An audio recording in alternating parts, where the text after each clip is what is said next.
Hello students, question number 13 twelfth physics में आपका स्वागत है। हम लोग क्वेश्चन नंबर 13 करने जा रहे हैं।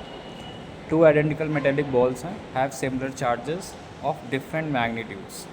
चार्ज दोनों पे सेम है, लेकिन मैग्नीट्यूड इनके वैल्यू जो है अलग अलग है। ठीक है, तो हमारे पास में सपोज़ ये Q1 और ये Q2, ये हमारे पास दो डिफरेंट चार्ज हैं, लेकिन सेम चार्ज है। मतलब may be it can be positive और it can be a negative. तो प्लस माइनस में भी हम यूज़ कर सकते हैं। माइनस के दोनों हो सकते हैं या दोनों हमारे प्लस के हो सकते हैं। One placed at a distance of 0.5 metre, जब उनको 0.5 मीटर की डिस्टेंस पर रखा जाता है तो एक दूसरे को रिपेल करते हैं। ऑब्वियस सी बात है, वो रिपेल ही करेंगे। एक फोर्स है इनके बीच में 0.108 का, ये हमारे पास में 0.108 न्यूटन का फोर्स है। They have been touched with each other, उन दोनों को एक दूसरे से टच करा दिया जाता है। And again placed at the same distance. जब बच्चों उन दोनों को हम क्या करेंगे, ये तो हमारे पास में केस फर्स्ट है।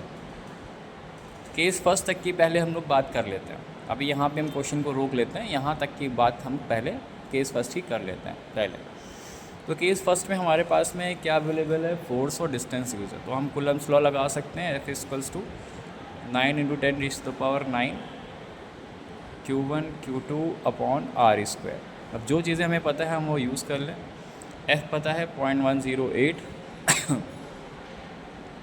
9 × 10⁹ Q1 Q2 नहीं पता है, एज इट इज़ ही रखेंगे। R स्क्वायर मतलब बीच की डिस्टेंस हमारे पास 0.5 है और मीटर में है, तो ऐसे ही 0.5 का स्क्वायर रख देंगे।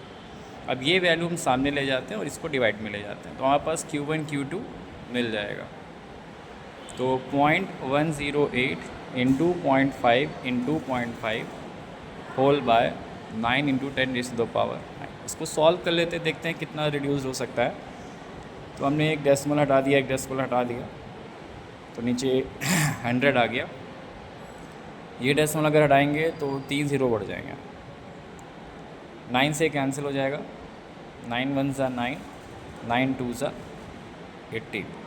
तो हमारे पास में 12 इंटू 25 होगा और बाकी सब 10 की पावर में। तो 1 2 3 4 5 9 5 14 -14 ऊपर चला जाएगा। अब इसको मल्टीप्लाई कर देते हैं, 6 आया तो ये आ गया 300 आ जाएगा इंटू 10 की पावर माइनस का 14। अब आप इसको स्टैंडर्ड फॉर्म में लिख दें, 3.00 इंटू 10 की पावर 2 0 हमने इसमें दे दिए हैं, तो माइनस का 12। ये हमारे पास में इसकी वैल्यू आ गई, product of the two charges आ गया। ठीक है, अभी यूनिट नहीं लिखेंगे क्योंकि ये दो चीज़ें हमारे पास मल्टीप्लाइड है। कूलॉम स्क्वायर यूनिट अगर होगी तो कूलॉम स्क्वायर होगी, क्योंकि ये न्यूमेरिकल का एक पार्ट है, इसलिए यूनिट लिखने की यहाँ पे ज़रूरत नहीं है। अब हमारे पास में केस सेकंड क्या कह रहा है, केस सेकंड क्या कह रहा है कि इन दोनों को they have been touched with each other, दोनों को एक दूसरे से टच करा दिया जाता है अगेन, और place the same distance same रहती है, लेकिन फोर्स बदल जाता है। फोर्स हमारे पास 0.144 का है। तो टच कराने के बाद अलग रखने पर उन पे चार्ज कितना आ जाएगा, तो उन पे जो चार्ज आ जाएगा वो सिमिलर चार्ज आएगा Q1 + Q2/2। दोनों पे जो चार्ज आएगा सिमिलर आएगा और equivalent to the average of the two charges आ जाएगा। दोनों चार्जेस को ऐड करके आप 2 से डिवाइड कर दीजिए, तो इतना हमारे पास में चार्ज आएगा। उनको सिमिलर डिस्टेंस मतलब 0.5 मीटर की डिस्टेंस रखी गई, लेकिन फोर्स इस बार बदल गया, 0.144 हो गया, तो थोड़ा फोर्स बढ़ गया। तो अब हमारे केस 2 में क्या फॉर्मूला फोर्स का हम लगा सकते हैं, 9 × 10 की पावर 9, सारी चीज़ें अवेलेबल है हमारे पास।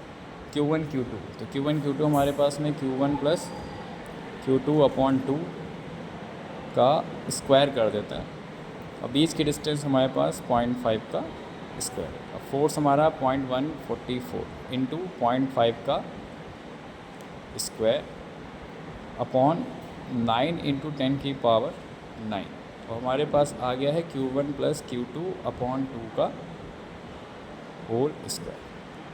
यहाँ तक को आपको बात समझ में आ गई होगी।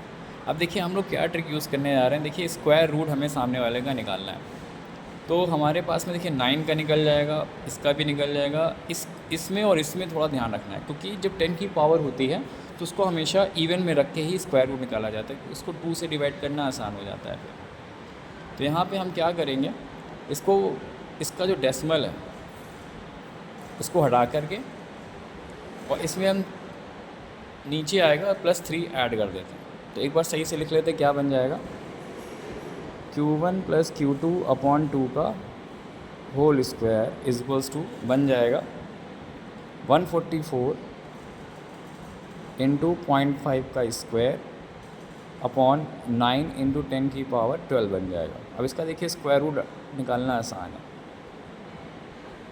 तो 144 का स्क्वायर रूट 12 होता है, इसको 0.5 आप लिख सकते हैं, इसको 3 लिख सकते हैं, इसको 10⁻6 लिख सकते हैं। तो इस तरीके से हमारा ये बन गया। अब देखिए इसको कैंसिल करना आसान है। अब ये 0.5 इस 2 से जब मल्टीप्लाई होगा तो 1 बन जाएगा। 4 × 10⁻6 ये हमारा Q1 + Q2 आ जाएगा। अब ये वैल्यू आपकी कुलाम में रहेगी क्योंकि दोनों चार्जेस का एडिशन है यहाँ पे, तो यूनिट लिखने की फिर भी रिक्वायरमेंट नहीं है। अब हमको क्या करना है कि Q1 और Q2 की इंडिविजुअल वैल्यूज पता करनी है, each other with a force of इतना, find the initial charges of each ball, मतलब Q1 Q2 आपको अलग अलग पता करना है। तो बच्चों एक आपने आइडेंटिटी पढ़ी होगी 8th में, Q1 - Q2 का whole square equals to Q1 + Q2 का होल स्क्वायर। इसको देख करके माइनस का साइन 4Q1 × Q2। जब कभी भी एडिशन पता हो, प्रोडक्ट पता हो, तो आप सब्ट्रैक्शन का फॉर्मूला यूज़ करके इसको Q1 - Q2 निकाल लेंगे और फिर आप साइमल्टेनियसली इसको सॉल्व कर सकते हैं। इसको सॉल्व करेंगे Q1 - Q2, तो Q1 - Q2 हमारे पास में निकालना है। Q1 + Q2 10⁻6 है और उसका स्क्वायर भी है, -4 × Q1 Q2 की वैल्यूज़ आपकी 3 × 10⁻12 है।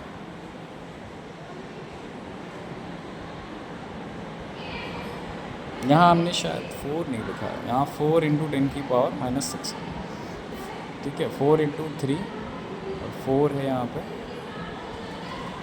3 10⁻12 और कंजस्टेड हो रहा है। तो 4 था यहाँ पे, 4 का स्क्वायर कर दिया 16 आ गया, 10⁻12, 4 3 = 12, 10⁻12। अब ये सब्ट्रैक्शन में आसानी हो जाएगी। 16 में से 12 गया हमारे पास, तो आ गया 4, 10⁻12। ये Q1 - Q2 आ गया हमारे पास का स्क्वायर, Q1 - Q2 का स्क्वायर। तो Q1 - Q2 कितना हो जाएगा, स्क्वायर रूट लेना आसान होगा, 2 × 10⁻6। अब ये माइनस का आ गया और ये हमारे पास में प्लस का है, इसको इसके नीचे लिख करके साइमल्टेनियसली सॉल्व कर सकते हैं। तो Q1 + Q2 = आ जाएगा 4 × 10⁻6। इनको हमने ऐड कर दिया तो ये कैंसिल हो जाएंगे। 2Q1 = 6 × 10⁻6। तो एक का चार्ज आ जाएगा 3 × 10⁻6।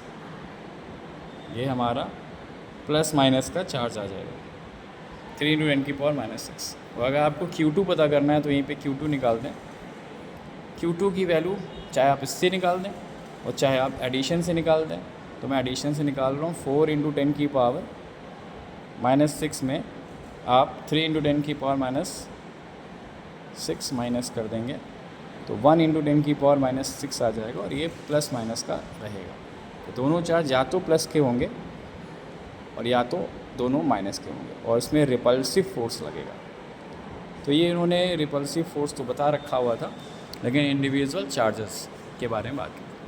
वीडियो बच्चों कैसी लगी है कमेंट ज़रूर करिए, ठीक है। थोड़ा सा टफ़ क्वेश्चन आपके हिसाब से रहा होगा ये। इसमें कुछ बच्चे ये भी कर सकते हैं कि Q1 या Q2 में Q2 की वैल्यूज़ निकाल करके आप इसमें पुट कर दें तो आपको एक क्वाड्रेटिक इक्वेशन भी बन जाएगी, लेकिन वो थोड़ी सी कैलकुलेटिव टफ़ हो जाती। ये आपको आसान पड़ेगा, ठीक है। मेथड आपको बता दिया। चैनल को सब्सक्राइब कर लें। बोर्ड के क्वेश्चन सॉल्व हो रहे हैं आप लोगों के। प्रशांत कुमार मेरा नाम है और M.P2120। तो आपको बच्चों इस पे जाके सब्सक्राइब कर लेना है और सारे क्वेश्चन आपको इस पे मिल जाएंगे। तब तक के लिए गुड बाय, टेक केयर।